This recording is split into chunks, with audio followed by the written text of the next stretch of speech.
Like he was like trying to get upset, but he's such a little baby. He doesn't even know how to get upset. He's like, "Oh gosh, John, Jolly G." What the fuck was that? I don't know. That was my fake British. I don't know. Some stupid British. The way British people talk. Oh, jeez. Hello and welcome to episode 86 of Draft Offsides. I'm with Tico and Enzo. My name is Keith, and we are getting down to the wire. The season's nearly over, and I'm not gonna lie. Usually, I'm really upset about the season nearly being over, but I can't fucking wait. Is that from a Tottenham fandom place, or from your own fantasy fandom? No, fantasy's fantasy. Look, I'm gonna tell you this right now. We all love our fantasy team, but it always comes down to your own team, and I can't wait for this fucking season to be fucking done with. Yeah, we just got to struggle through. But this Thursday could be the end of your season, essentially. The beginning of Well, it's 2 legs. It's 2 legs, but it's really bad. What are you doing, mate? Why are you jumping ahead of the gun? I'm just saying, it's just like you. It won't be the end. You should, but I guess I phrased that wrong. You should still be looking forward to something because you're still in the running to win a trophy. So I hear you. You can feel that way. I've seen my team get to several finals, and it's never found out. Several finals. What is several? How many several? You've seen 2? This will be the second one. This will be the third. It'll be the third. Are we counting Audi Cup? No, the one that they've sacked Jose Mourinho. That's right. Yeah. But yeah, I am just anxious because my team Chelsea is still in top 4, but it's like on the outside looking in kind of vibe, Yeah. And Tico's kind of indifferent, huh? But yeah, he's not a real fan. Yeah. But you guys are still in it. It's that you still got something to play for. Champions League is still something to play for. I mean, so is a Europa.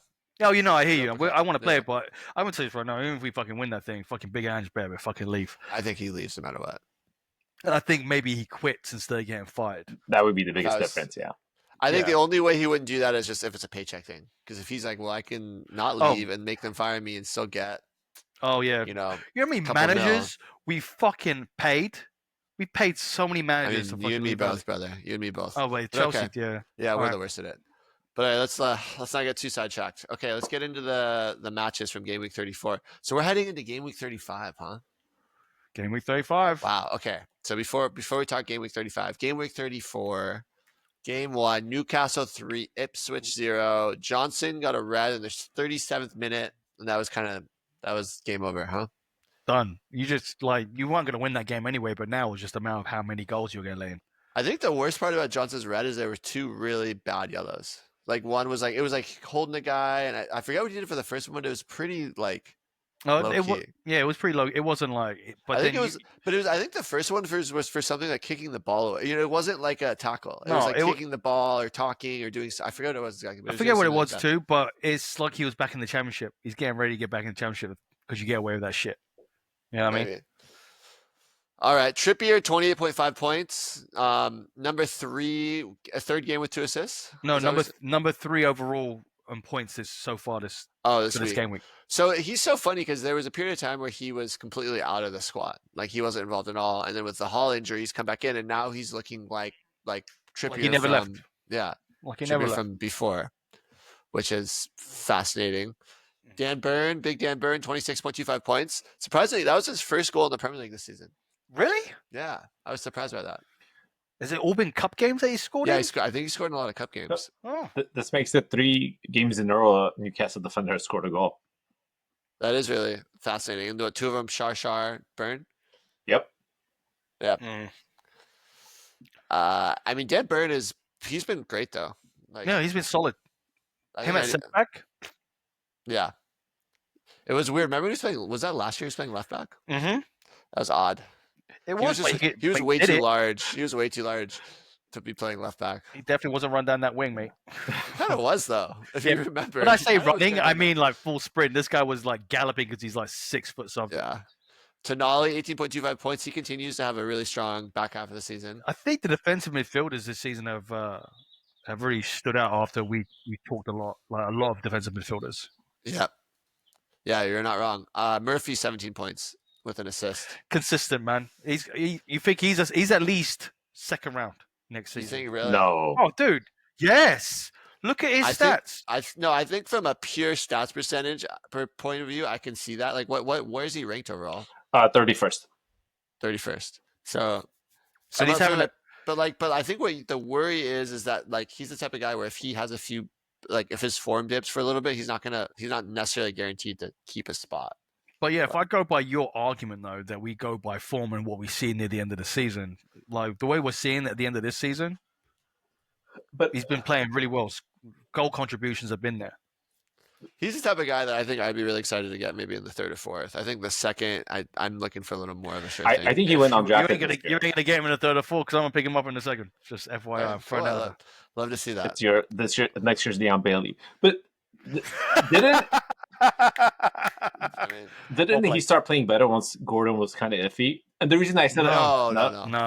The reason I said I wouldn't take him in the second round because I feel like Newcastle has a lot of midfielders, and you just never know if that rotation is going to be. Yeah, but the other thing was Murphy was injured a lot last year. That's why you didn't see him. And they had what's that? Central Almiron. They had Almiron who was going off last year. That's why he couldn't get into the team after he came back from injury. But this season he's been a stand-in. He's flipped a switch though. He's been in the team for a while, and he was just a very good efficient player that did stuff. And but this year it's really been this second half of this year where he's really turned it up. I thought this is only his second season. No, it's they picked him up from a championship team, didn't they? No, he's been with Newcastle since 2017-18. Yeah. Oh, shit. So he's I think he's obviously evolved into something new this year, but I don't know. He makes me a little like, is he really, is this the real guy? Or is this just like an amazing run in an amazing team with the right system and right people around him? Speaking of the right people, it'd be also interesting to see if Isak stays or goes, because if he leaves the club, that's going to put a lot of pressure from those defenders that are, double teaming Isak at all times. I would say, to me, my more concern is for Anthony Gordon now. I think he might drop a little bit in drafts because, what's his name, is having such a Harvey Murphy Barnes on one side and Harvey Barnes on the other. Is that it's just showing that Anthony Gordon isn't this needed player that they're so desperate to get back. Yeah. So that means that now he's not in the team. This is the third game in a row, the fourth game in a row he hasn't started, and he's come on off the bench. So to me, it's he's going to be now competing for a spot. It's not this guaranteed locked in thing. So I think that's more where I'm curious about drafting. Where does he go? But are you drafting Murphy over Anthony Gordon? No, Gordon. So if you're drafting Gordon, so then you're drafting Gordon in the first round? No. So you're drafting Gordon in the second round before Murphy? Yeah. If he's there. I feel like the second round's not making as much sense when you really break it down. No, you think about it. If I have the 10th pick and I get him back to back, I can go Murphy and Gordon. No, so I think what Enzo is trying to say that he failed is I think I go back to back. Anthony Gordon is early 10th round pick. Gordon goes before Murphy, and I don't get to pick Gordon. I'll pick Murphy. You're not picking Murphy in the 11th. It makes no sense. You mean it'll be like the 19th pick? No, if you have 10th, you have 11th. If you're in the first round, then you get the 19 and 20. Yeah. Whatever, man. I think what Enzo's trying to say is if you're early on in the second round, you take Gordon, but if on the latter side of the second round, you take Murphy. Huh, interesting. Yeah. We'll see. I feel like you're going to change your mind between now and the draft, but if you don't, good for you. Please take Murphy in the second round. My tactic next season is not to listen to the background noise, which is Keith and Tico, because I picked up Anthony Robertson and I got told that Matson and blah blah blah would be better. No one said Matson. Yes, you did. Let's go, Sergey. Can you find that clip? Thank you. Okay, let's move on to the next game though, because we got really hung up on Enzo saying Murphy in the second. Okay, next game: Brighton 3, West Ham 2. Man, did you watch the end of this? No, I didn't watch the end. It was pretty tragic. West Ham was up in the 88th minute or something. West Ham was up 2-1, and Brighton scored 2 to win, and it scored the last one in extra time. It was crazy. Graham Potter had a little freak out in the in the presser after. He was trying to get upset, but he's such a little baby. He doesn't even know how to get upset. He's like, "Oh gosh, Jolly G." What the fuck was that? I don't know. That was my fake British. I don't know. Some stupid British. The way British people talk. Oh, jeez. Honestly, if I close my eyes, I think it was Enzo talking. Oh, golly gee. Golly jeez. It's he's not cussing. You can tell he wants to cuss, but he doesn't know any cuss words or something. Well, because if he cursed, he would have cost 10 points for Gryffindor. Stupid. Okay. Bowen, 22.25 points with 2 assists. Souček got a goal, 19.75. I feel like whenever I see West Ham highlights, Souček is scoring. Well, he's scored, after we said he doesn't really score that many goals, I think he scored a couple in the last couple of weeks. I feel like all he does is score goals. Like he doesn't do much else than score goals. Like he doesn't have a lot of value other than that. You keep it killing me, man. Did I say the opposite of that? Yeah, you said Souček doesn't score enough goals and that it's like he maybe get you 4 or 5 a season, but that's it. And then after you said that, he scored 2 in the last couple of weeks. I don't know if I've ever said that. All right. Yeah, I made it up. No, because last year he scored like an absurd amount of goals. He scored like 15 goals last year, right? Was it 2 years ago? 3? It's like 2 years ago. It was 2 years ago. There was like a period of time where he was like unstoppable scoring goals. Because he was playing more attacking. Now he's playing a little bit more of a We're talking about 8 role. Souček? Yeah. 8 goals. Last time, the only time he had double digits was 2020-21. 10 goals, 1 assist. But like, I don't know. I mean, a midfielder that scores you that many goals. It seems like it's only him. A weird one. Only him and Bowen. I know Kudus scored this game, but he didn't really do much else. That's why he didn't make it on the point board. Yeah, and then I think it was I'm like hung up on Souček. I think it's just one of those things where he's just hard to draft and like having a team at all times. Yeah, because he's not. What do you always say? He's not a sexy player to pick up. He's not a sexy player. He's been a consistent player. So he's been consistent. Yeah, that 1 year I said with the 10 goals, he averaged 11.6. Ever since that has been like 8 or like 8.5 and above. So like you get 8+ is pretty good. Okay, I've changed my game plan for the draft next season. So check second round. I'm gonna go. No, I'm gonna do like the Oakland A's did. Remember Moneyball? I'm gonna go Moneyball. So what does that mean? Yeah, no. It means say that. But what does that mean? Because it's not gonna be sexy players. It's gonna be players that get on base. Efficient. Efficient. So like the Pascal Grosses of the world. Don't talk baseball when the guy was telling us to stick to baseball. Idiot. Go Dodgers. Dodgers.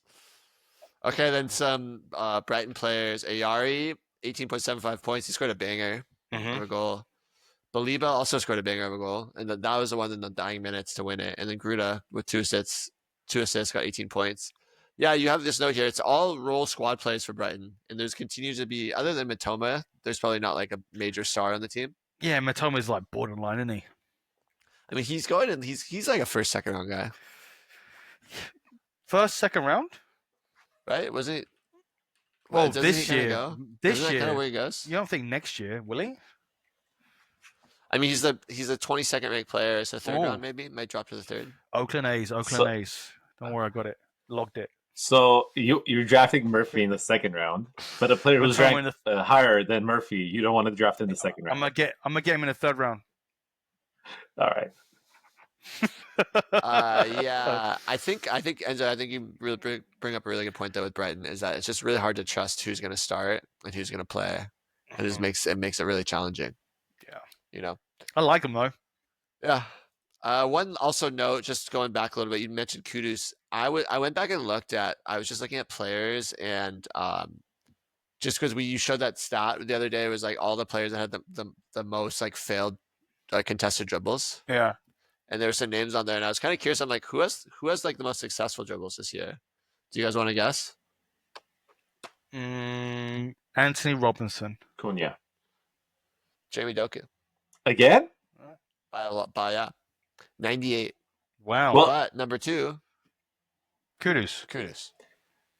So even in a bad year, he's still getting a lot of like those ghost points from the dribbles. I think Tico said it right though. It was the goals and assists that were missing this year for Kudus. Yep. It's crazy that Doku still has the most one, but didn't he have like 15 just against Liverpool? Yeah, I mean, he just he goes past people, and he hasn't played like in the last like 4 or 5 weeks too. Well, he did play in the last game. 11 minutes, 2 minutes, 30 minutes. But like he comes on in like the 70th minute and just dribbles past people like for 10 minutes straight. They're also very tired by that point. So that's what I mean. Yeah. It's like garbage time stats. Kinda. But he's good at it. But okay. Next game. Southampton 1, Fulham 2. Southampton gave us a scare, huh? Yeah, thought they were gonna fuck us. So this was part of our parlay. So what were the games, Tico? Tell us the games again. We're gonna give you your flowers right now. So Tico gave us a good parlay, and we all bet on it. So it was let's see, it was Fulham, Newcastle, and Wolves, right? Yeah, and Wolves, and then Tottenham, to lose, right? Tottenham to lose. Yeah, to Liverpool. So this game, so we were doing well, then this game happened. That early goal goes in, and we all let out a collective, "Fuck, this is bad." But then it ended up working out. Fulham came back and won 2-1. But it was in the dying minutes. It was in the dying minutes. That header from Sessegnon. Yeah. Stoppage time. You know, what was interesting though is Sessegnon was back playing in the defense this game, so he wasn't playing in that attacking role. So Anthony Robertson. I don't know what happened to Anthony Robertson. Anyone else know? And he's injured. Fuck. He has a little injury. Yeah, but at least you have Sessegnon, so at least you have both of them. That was my fucking okay. Yeah. That was your ace in the hole. That was your little magic trick. Yeah, it was. That hadn't started in 2 games. Yeah, Anderson 19.25 points. Yeah, he hasn't started because he's been injured. 10 aerials won. That's amazing. 13 effective clearances. That's also kind of wild. And then Traore with 19.25 points got an assist. Looked really good. He only played a second half too. Yeah, and I think he's going to get more game time with Anthony Robinson's out still. Because Sessegnon's not going to play on the wing. And Muniz is out too. I mean, just there's definitely they're lacking a few things. Emil Smith-Rowe got the other goal, but he just feels so irrelevant because he comes on and scores, but he does nothing else. Did you see it? Well, he hit the post too, I think, but he just looks so lazy in this game. I watched this game. He looks so lazy. Yeah, he's not a 10. Much. He's a fake 10. Arsenal did good business getting rid of him. I think they did. I think I'm kind of him and Ketia, fucking trash. All right. Sorry, I'm just letting out some anger. Aggressive. Okay, next game. Wolves 3, Leicester 0. That's Wolves' 6th win in a row. That's the most wins they've ever had in the top flight, ever. Pretty impressive. Cunha, 40 points in this game. A goal and 2 assists. Just stat packing right before he leaves, right before he goes to Manchester United. Well, look, he's got 40 points. He got 2 assists and a goal, but there's so many other things he did in this game. Yeah. If you look at the stats, he just fucking packed them up. So, okay, so I know we were talking a lot about like drafting and stuff. Cunha next year. First round. Especially if he goes to Man United. I mean, no, especially is that negative or a positive? No, I think that'll be a positive for him. I really do. I think because him and Bruno are gonna fucking go off. They're gonna go off. So you think he's gonna start over Højlund? No, they both play under Højlund, and then Højlund plays above that. There's some striker. No. I think Cunha plays up top. No, I don't think he plays up top. I think he plays in the underneath. No. Yeah, because look at how well he's done this year with Trent Larson ahead of him. I think he wants a striker ahead of him. But he was playing ahead of him before when Trent Larson was on the bench and he was scoring goals, or when they played up top together. I think it doesn't matter where he plays, to be honest. You think he's going to do his thing? Yeah. I think that they're going to want a recognized striker. I think Man United's going to get a recognized striker, either Gyökeres or someone like that. I think they're going to get 36 million. Fucking that's easy. Yeah, and that's cheap for them. Yeah. So first round, end of the first round, like late first round pick. I think he's a late first round pick. Is he? If you really think, I think so. If you go by this season. Okay, here's a good question for you guys. Would you rather have Cunha or Cole Palmer? Who are you going to go first? Yeah. Right now, I say Cunha. I'll go Cole Palmer just because of the position. The body in position. Mids are a little bit scarcer. And also, like, that's a good thought. People going to new teams, it's always like you never know what's going to happen. There's an adjustment period. Yeah, there's a little more uncertainty. And you're hoping that Cole Palmer eventually gets out of the slump. No, you hope. I think we all hope, right? I think all of the soccer world hopes. Just for the joy. You know, he doesn't bring that much joy. His interviews are what bring joy. Remember, watching him brings joy when he's not the real guy that does this. Remember? Okay, we're not getting into that. It's Trey Young. Nice Trey. Let's not talk about it. Okay. Trey. At Nori, 26.25 points, 1 assist. Jose Sauce saved a penalty in this 20 game. points. 20 points. Yeah, Wolves are on form playing attacking football. They just look good. And, like, I think the defensive pieces are really undervalued. Obviously, Nori's probably owned, but like a lot of their center backs, and then Semedo. I know you picked him up, Enzo. I know he's been on waivers before. I still think he's kind of undervalued as well. So yeah, I think there's something there. Leicester, you're not touching. Nope. Next game, Liverpool 5, Tottenham 1. How big of you, Enzo, to put this game on the recap? I had to. You had to. Liverpool won the league. The league is officially tied up. Relegation is officially tied up after this week too. So it's all about top 4. That's all that really matters. Top 5. Top 5. And then our individual fantasy performances. That's all that matters. So Liverpool fest on a lackluster Spurs side with no sense of identity. What did you say earlier, Enzo, when we were just shooting the shit before? You were saying that you were watching the game, and when Tottenham scored, it wasn't like you weren't excited. It was like, oh shit. Oh shit, we poked the bear too fucking early. Yeah. Like I would only have celebrated that goal if it was in the 88th minute or more. In stoppage time. In stoppage time. You know what I mean? That's the only time I'm going to celebrate that, because as soon as we do that, what did you just do? I moved my pyramid closer from Mo Salah. Oh, I can't see. We can't see it. It's perfect. What does it have on there? It's just a pyramid. Yeah, it's like. Is that your Mo Salah shrine? So you drafted Mo Salah and you have some like pyramid relic in your room. Why? So I feel like there's some voodoo going on. Can I? Keith, I feel it. Yeah. He has so much weird shit in his house. And he's starting to pull it out now that he's going to be champion in a week or two. He's all of a sudden... I got from work. Like, it's a pack of like 3 different sizes. Well, 3 different sizes, probably the 3 different pyramids that are. That's exactly what I was thinking. Well, my grandpa was born in Egypt, so like this is situation. my grandpa. You were born in Egypt? My grandpa was. His grandpa was. Oh, okay, Yeah. That's cool. Okay, not getting sidetracked. Going back to the Liverpool. So Salah, 21 points, got a goal. The drought's over. And it said that drought's over. I know. Said that this one, I saw this too. He said this one feels better without Mane and Firmino. That's kind of weird because it feels like he's like, I'm the guy. Like it feels better because I'm the main man. That, and I don't think he got along with Mane. Let's be honest. They didn't get along. They didn't get along because Mane wanted to be the guy, but honestly, Mane was the guy there before. Mane was pretty sick for a while. He was fucking sick. Yeah. And he went to Bayern. And I'm surprised he said that about Firmino though.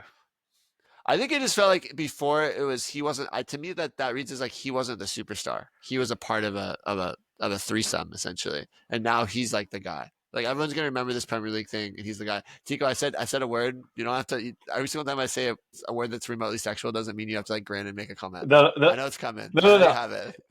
I wasn't thinking about that. When you said like getting all the credit, I was thinking like his striker right now. And I'm like, there's no way Darwin Núñez is going to get credit. So like this makes it more like incredible. I was just thinking about that, not the threesome.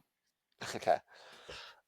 Other than that, Sloboslai, 29.5 points, 2 assists, 12 points from that, and then 8 key passes. So yeah, 16 points. Damn, that's great. Someone else has been having pretty like shitty run. Like the last like 0 points, 0 points, 1.75, 2.75. So he needed this game too. I needed this game too. I don't really like Sloboslai as a fantasy asset. I've come to realize I don't as well.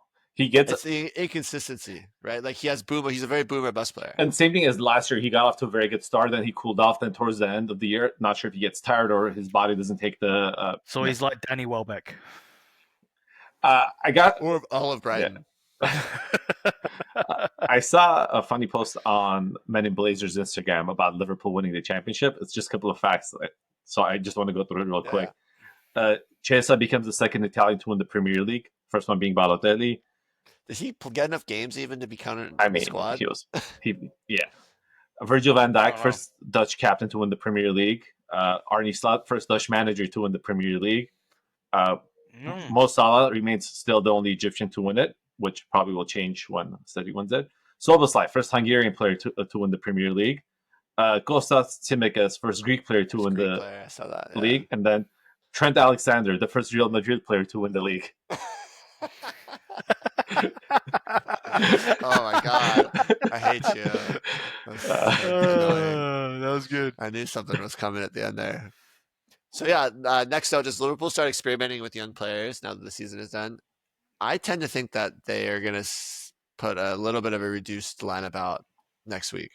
I don't know what that is. Like I have a feeling Salah still plays, but like do you really think they're going to play Darwin Núñez? Like because he's an asset they're looking to sell. No, they're going to sell him. It's going to be like the young players like Bradley, Kwanzaa, Curtis Jones. But do you think they don't? Do you think they don't? I think they still play Trent. Yo, they're still going to play Trent. Risk an injury with the. It's. I also saw Darwin Núñez has some kind of clause if he makes a certain amount of like starts, he gets a bonus. So I don't expect Núñez to be playing in the games. I think Mo Salah, I mentioned this last week as well. He's sitting at 28 goals, 18 assists. I think 30-20 will be huge, 50 goal contributions.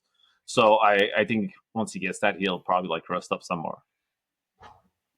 Yeah, I think that's it. I think we talked about like Curtis Jones and the other young one, Harvey Elliott. I could see both of them getting some time and just giving some rest to these guys that are playing a lot of games because they don't. I mean, they have nothing really left to play for. They have 3 games. There's no like FA Cup. There's no anything else. No. And I think my only concern as someone that owns Trent is if Arne Slot goes, okay, now we need to see what we have with Bradley, and it's like, but like part of me feels like they're also going to be like, you know what, fuck it, we're going to run you into the ground because you're not playing for us next year. We're not getting anything for you. No, but you think he's even going to play like that hard? I wouldn't. Like as a player that you've already won the league. You've done your job. Like you're not going to go. You know what I mean? It's going to be really interesting to see how they line up. I think you say that, Enz, but I think once you're playing and the competitive side takes over, I don't think you'd realize that. Like both of us haven't played soccer for a while. To me, the thing I miss the most is the competition. It's not like running around and kicking; it's just the competition, and of course, you guys, but mostly the competition. So I think that's why once they're on the field, I don't think there's like pulling back or not playing as hard as you can. Yeah, definitely don't miss the referees. Definitely not in our league. Yeah, no. Definitely not in our league. Yeah, I think it'll be interesting. I think anyone that has like standout Liverpool players should be a little nervous though, because you just don't know where that axe is gonna land. You know. Yeah. Okay, I would eventually guess that Andy Robertson doesn't start again. I think he's done, mate. I think Tsimikas probably gets the rest of the games just to see if they feel like he's gonna be the guy for them, which I don't think he will be. I think they'll get someone else, but I think they want to give him the run out and give him an opportunity to play some games. Yeah, we'll see. So we'll see there. All right, just some random key notes. Bruno Fernandes, 21.5 points. He's the only one. Like I know we didn't cover the Man United game, but that was literally he's again Mr. Consistent. Like the only one showing up. He's the only one scoring points for United. Yeah, that was a 1-1. What? That was a 1-1 game. I know Højlund scored, but he scored in the 96th minute. And it wasn't like he did this amazing thing. He kind of just like tipped the ball in. Someone had to tip it in. Someone had to tip it in. But it did feel good. It did feel good to see him do that, right? Like I was like, even as like someone who kind of roots against him a little bit, it was still like, oh, I'm glad that this guy scored. You gotta feel bad for him because he's in a system that just. And you remember when he was at Atlanta, he was doing well at Atalanta. It wasn't that he just came to a Man United team that was in disarray, and they put so much pressure on this kid. Well, he also made a comment afterwards. He said something along the lines of, "We needed this goal, but I also needed it more like for himself, for his confidence." The other noteworthy thing I think about that game is Lucia started. I know we kind of talked about it recently, and we said we don't care, but he got the start, played the full 90, which is even more surprising, and had 9.75 points, which isn't terrible. It's decent. It's pretty good. It's decent. Yeah. I mean, it's all ghost points. 9.75 ghost points. 3 key passes, interception, 3 clearances, 3 aerials, 1. So he's on waivers. He's coming up. Oh, perfect. I have some notes. Yeah, I think that was a good shout. Okay, Agbadu is another player that did well. I don't know who that is. It sounds like a Southampton guy. Wolves. He's gone. Wolves. Yep. Oh, I know because I picked him up, and he's been having I don't know if you saw this, or is he on waivers? Games in a row. No, he's on waivers. Yeah. Oh. So he had last game. Defender. Yeah.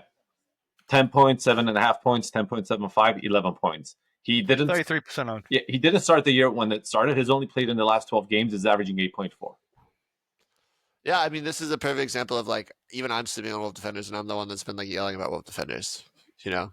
But yeah, it's great. I think he's a great shout, especially so they play City next, but after that, I think they have a pretty easy run out. I think it's like they play City next, but then they have Brighton, Crystal Palace, Brentford, which is not like and that's Tottenham. That's pretty good. They don't play Tottenham. Wolves. Sorry, I'm thinking Brian. Sorry. Yeah. So I think that's a really good shout, Tico. I think that's actually a really good one. That would be a good one for waivers as well. Kenny Tete, 13.25 points. He was on waivers last week. He had a strong game. That was all ghost points as well. So that really bodes well for the rest of their matches. I like him a lot, actually. Yeah. I think Castagna, I think he does a lot more than Castagna does. So he's exciting. He's going to be my 4th round pick. Their rest of the season, it's Villa this week, and then it's Everton, Brentford, and City. So there's some games in there. I don't know. Villa makes me a little nervous. Yeah. But Everton, Brentford, I think you definitely are excited about those games. And then City, that game might not matter by the end of the year. Yeah. So worth monitoring with him. Yeah, I like that one. Waiver, 10.5 points, Brighton player, 10% owned. I went back and looked at his like games before this, and he just, even though he started in like the 10, didn't he? Mhm. But like I just didn't really, I didn't think he was like generating enough points for me to like really get me excited about this. This was just the players in recent form in the last couple games. Yeah, It's coming to the end of the season. totally. Yeah, I did. It's funny, like all these players that Brighton have, like Jack Hinshelwood and Matt Weaver. It's like they're quite like secondary cast names, you know. But they show up every Yeah, once. they show up. One of them shows up. Yeah, it's kind of like playing whack-a-mole, figuring out which one is going to show up. All right, should we get into waivers? Yeah, let's go into waivers. All right, first one is who we just spoke about, Jack Hinshelwood, midfielder for Brighton, 15% owned. And the reason is like you can make the same argument for Weaver. I just feel like it's just he has been less consistent. But Hinshelwood, there's just been goals in the last few Brighton games. They've been conceding goals, but they've also been scoring goals. So, so he's been double digits in the last 2 games as well. So I think it's a good one. It's not like one you feel great about, but I think midfield right now is just so tough that that's about, a little, if you can ride a little bit of consistency, you're going to be happy with that. But again, same thing, Brighton, that whack-a-mole. Sure. It just doesn't feel great. But the one benefit about Brighton is that you can usually, if your guy doesn't start that you have, usually the guy that starts for him isn't Usually owned by does well. anyone. Yeah. He isn't owned by anyone, so you can pick him up. Okay, next name, to Tico's point, Luke Shaw, Man U, 35% owned. Yeah, I think the biggest thing for me is that Man United has been much more defensively sound in recent months. So, they've just been like the games they've lost, they've really only lost like 1-0. They're not conceding tons of goals like they were. So it's intriguing to me. And Shaw, you've seen him have a lot of success throughout the years in that wingback position for England, and just elsewhere. And he definitely has that attacking flair.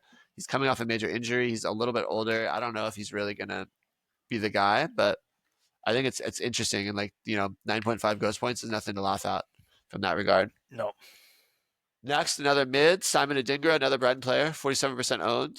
So just if you can, it's just managing that whack-a-mole. I think the one thing that Simon Adingra has over Jack Hinshelwood is he plays higher up the pitch.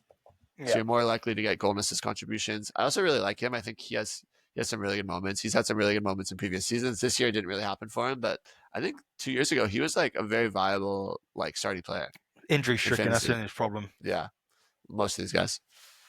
All right, next one, Toti Gomes, defense, Wolves, 47% owned. He should be picked up in every league. Like the guy that we just spoke about, the other Wolves defender, like Toti's been doing that for 3 more, like a month before that. Just a really consistent double-digit games.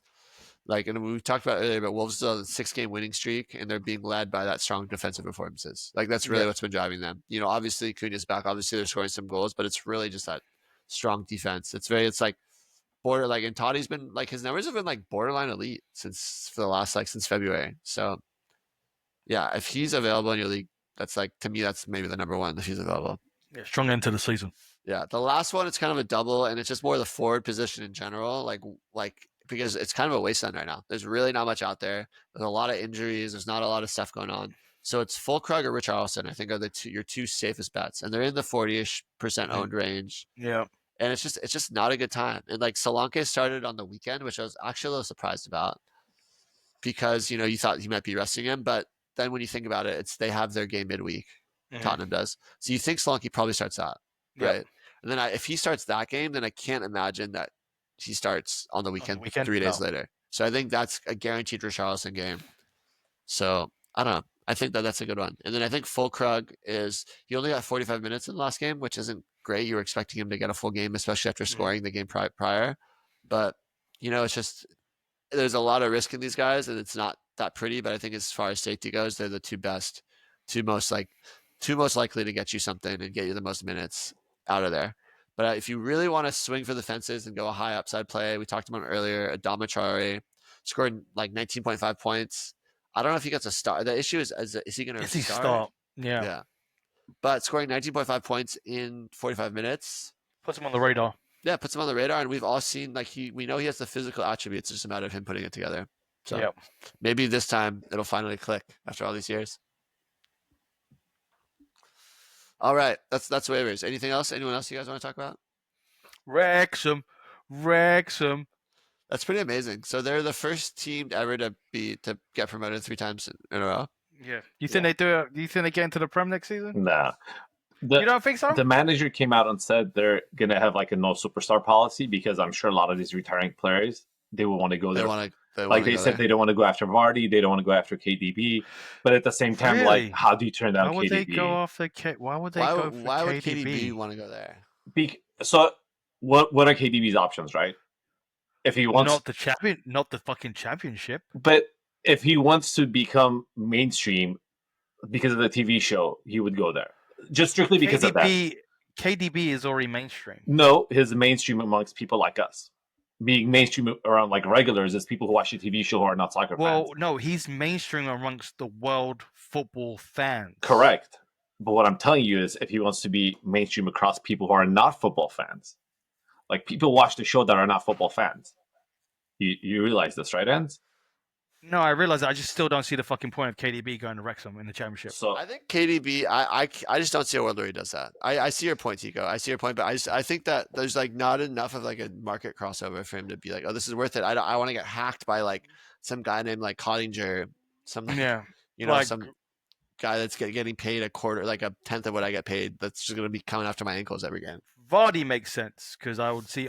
He's a battler. Because he's a battler. To me, Vardy doesn't make sense. I don't think he would want to play against Leicester. I think if they didn't get promoted, that was my point. Yeah, last week. If Wrexham didn't get promoted, then Vardy could have gone and played over there. But now that they got promoted, so where's Vardy going to play? Because he ain't playing in the Premiership no more. MLS. So Saudi. Maybe MLS. Dude, you're right. Saudi go because I don't think Vardy ever like made a shitload of money from his football career. Right, his career earnings could not be like a lot. They're not going to be as high as they would have been if he would have left Leicester. That's for sure. But I think Leicester did end up paying him pretty well by the end. But if you go to Saudi and play for like get a quick payday, play for a year. Yeah, play for a year, probably make what you do in 3 years. I'm actually very surprised at his career earnings. 66.5 million. You got to remember he won an FA Cup, he won a league. You get. Yeah, but what's his yearly? I mean, what's he making every 2 weeks? His annual salary is 7.3. That's pretty high. It is, but I thought it wouldn't be this high because he didn't have like a long career.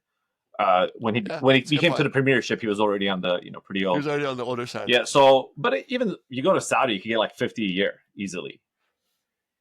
That's so crazy. It's so broken. I don't know if Saudi's gonna really go in for him. I think they're trying to go for younger guys. But whatever. I wonder how John Duran's doing in Saudi. It's amazing. Players just go to Saudi and they disappear. So you never hear about them again. He's actually living pretty far away from where he's playing because he's living with someone who he's not married with, so he can't live there. Huh. Yeah. God damn. Yeah. That sucks. I feel like is he taking the helicopter in every day? It's like a 2-hour drive. I don't know if it's taking a helicopter or like a jet or whatever it is, but I'm sorry, I don't care for the Saudi. It's just like when this Chinese Super League started. I just started. I think the issue with them is like no one like cool. You sign the player, it makes headlines, but then like who's watching the Saudi league? Dude, nobody. So, not to Tico. My friends have kids, and like my nieces and nephews, and they still know about Cristiano Ronaldo because he's so mainstream. And I think it's not watching the match. I think it's them watching their like Instagram posts or whatever. Yeah, highlights, all of that stuff that moves the needle for them. Because nowadays, that's all people care more about that. I mean, I don't even know how I would watch Saudi League, to be honest, on TV. Yeah, I don't know. I just don't think. I think it's so hard to break into because ultimately what they want to do is they want to raise the status of the league, so that they can negotiate like better TV deals, right? And like negotiate these things where it actually starts to make them money. But like you need to prove that people want to watch it first, I guess. And right now, I don't know. You know what I love is that we went from Wrexham to the Saudi League. Yeah, we did. Took a little backwards path. Okay, so there's an interesting question about Wrexham though. Is it impressive that they've done it, or is it just like a Man City thing where they've had more money than every league that they've gone up in? No, they don't have more money than everyone. They do have more money. They definitely have more money. They don't, but they have.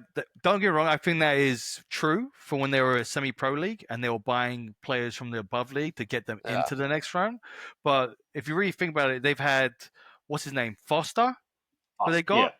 The goal. They had him for a season and a half, and he left. But tell me another name on there that is a well-known But name. you don't need well-known names. You could get a guy from the freaking championship who we've never even heard of to go down and he'd dominate in like League One. But they didn't do that. They kept Mullen. You know, Ollie we guy, got yeah. Mullen. Do you think though? I mean, okay, so you don't think there's going to be that much turnover in the squad? And sorry, Tico, they might not have the most money, like they're not rich owners, but I think like the amount of revenue they can show on their books because of the TV show, it allows them to spend more money than a lot of other teams. But that's the interesting thing, Keith. The revenue they make from the TV show, because there's are they allowed to use that money to buy players or not? So I think it's revenue for the TV. It's revenue from the TV show, but it's also, remember, like you were just talking about. They probably bought the rights, yeah. But you also got to remember, they're on TV. Everyone's fucking watching it. They got more probably worldwide fans, especially in America, than anyone else. So people are buying those jerseys. That's more money coming into the fucking. They were smart. Yeah, and it's like, and it's the thing is, it's not just revenue. It's revenue that they can like book and I think put towards buying players. It's like revenue that's like PSR viable revenue. Have you guys seen their table? Because they're in second place and they qualified. I don't know, but the first place, Birmingham, is like 16 points 15? ahead. Yeah. That's Tom Brady's team. Tom Brady and JJ Watt. Yeah. Kind of cool. Okay, that was a crazy tangent, but let's just focus real quick on next week's games. So we have a full retinue of games this time. So we're not, there's no missing, there's no double. Well, we still have one game left for this week, Forest versus Brentford. We do have one game left for this week. You're right, but we're gonna pretend like that game happened. All right. Mm-hmm. Nottingham Forest Brentford. We'll see. I would love to see a little Brentford upset. I'm not sure about you guys. Only if Lewis Potter scores.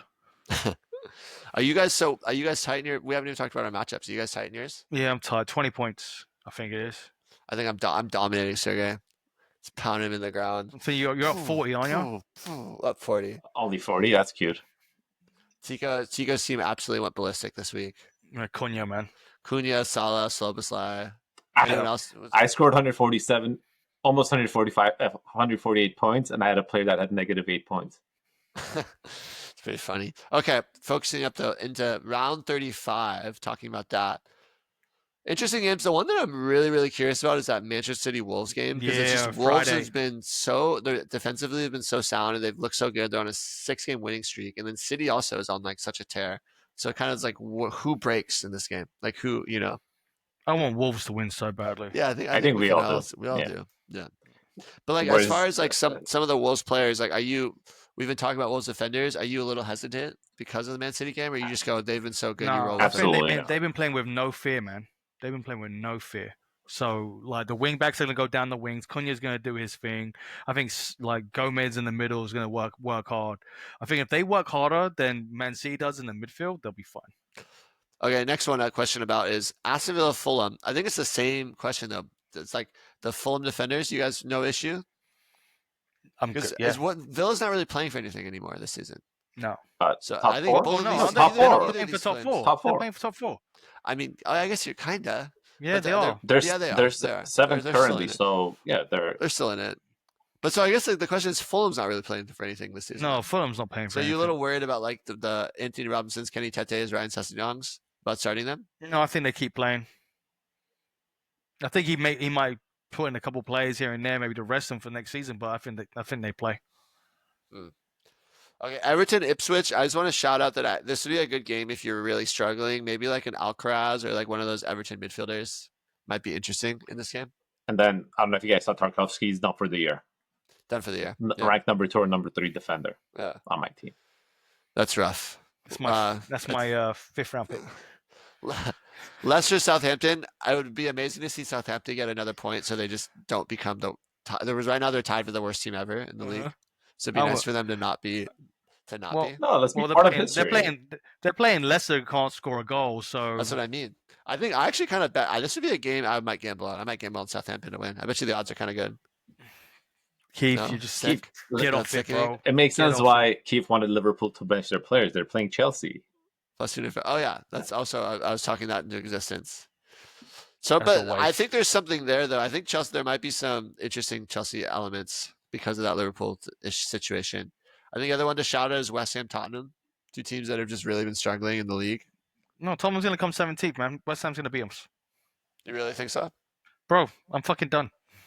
Okay. That'd be amazing. So you're just upset. You're speaking with your sad heart, not your big brain. No, West Ham, we fucking dude, we suck. Is this the lowest Tottenham has finished in your fandom? In my life, I've seen them go 15th. That's the lowest I've seen Tottenham. Wow, this is a historic year. Southampton might be the worst team ever. Tottenham might have the lowest finish in your lifetime. This is great. It's so bad, man.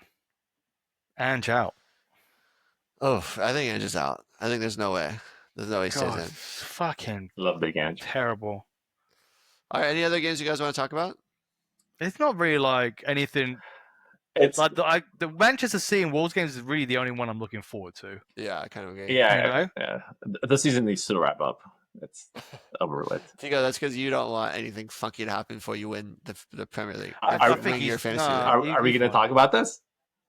What, that you're what would it take for you to not win our league now? Yes, so lose out and you win out. Because there's 4 games left. 4 games left. You're behind. But you're up games by 100.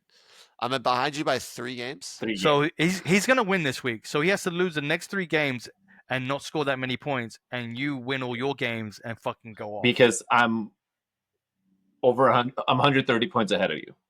I have no more players. I don't know if you have any more players. And there are, after this week, we have 4 weeks left. So all I have to do is 1. You need to either lose. Yeah, if you win, get 1 more win, you're pretty much secured. But if you lose, I'm also secure. Yeah. And then you have to put up like 300 points. I mean, it's it's not over. I mean, we've seen things that we never thought we would see, like Tottenham finishing 17th, but it's happening. So next week I play against Sergey. The week a little brotherly love. The game after I play just give me delight. You know what's really bad is that I want him. That's a guaranteed win. I don't know that because it depends, like Mo Salah situation too. And then I play as Vardy, Sancho Pardo, and then I wrap up by playing my good friend, my beloved Kyle. You know what's really bad is out of all those games, the one I want him to win the most is next week. Why? Just so you can beat his brother? Yeah, because I need to be in 3rd. Oh yeah. I was actually thinking about this. Once if it's clinch like next week, I want to trade all. I want to trade all my best players again to the people that are playing Enzo. Just like that might be a veto if you start trying to influence, because that's very not in the spirit of the game. Yeah. You're acting like you're yeah. This is upsetting. Diaz. But you did that. I did what? No, talk about him trading Diaz. That's his fault. Yeah, that was a self-owned. Not you weren't trying to scheme. That was self-inflicted. You know what, guys? I was just gonna tell you a great way to make put 100 in with $650, but by this attack, I'm thinking of not doing it. All right, Tigo, shoot it. Oh, here we Wolves. Go. Plus 650. Simple as that. What about Southampton? Oh my God, I'm seeing plus 200. 295. They're plus 200. So here's the thing. We could make a parlay, multiple game parlay. I just put one up there that's plus 6,800. I could read it to you. No, it's not crazy. Trust me, it's not a crazy one. So Friday is the Wolves game. So let's say if the Wolves win, we have the cash out option. We don't have to go through with the rest of it. It won't be at plus 650, but it will still be pretty good. And then I have, let me pull this up. I have Forest over Crystal Palace. That's the last game of the week, though, on Monday. Correct. Forest is plus 205. Okay. I do like that. I have Everton over Ipswich, which is minus 170. It's a draw. I had a game has a draw written all over it. And then I have Arsenal over Bournemouth. That's plus minus 110. I think we just stick that. If we're gonna bet on a game, I'm down to bet on Wolves, but I think I'll leave it at that. Look at his face. He's so disappointed. Look at his little boat. Look at his boat. It's all upset. So how about Wolves and Forest with the cash out option? No. Plus 2,200. I don't like that. That Crystal Palace team has been so good. They just spanked Aston Villa. Finally found it a little bit late, but he found it. Yeah, I don't want to mess with that. The Wolves have been and Forest have been fading. We don't even know we make this. We're going to place this bet before we even see them play Brentford on Friday. On Thursday. We could make this bet on. And they play Thursday, Monday. Yeah, I don't love that. All right. So just Wolves. Just Wolves. Thank you for listening to This is Draft Offsides. My name's Enzo. I'm here with Keith and Tico. Follow us on everything that you listen to us to, and press the subscribe and like button on YouTube. And we'll catch you next week.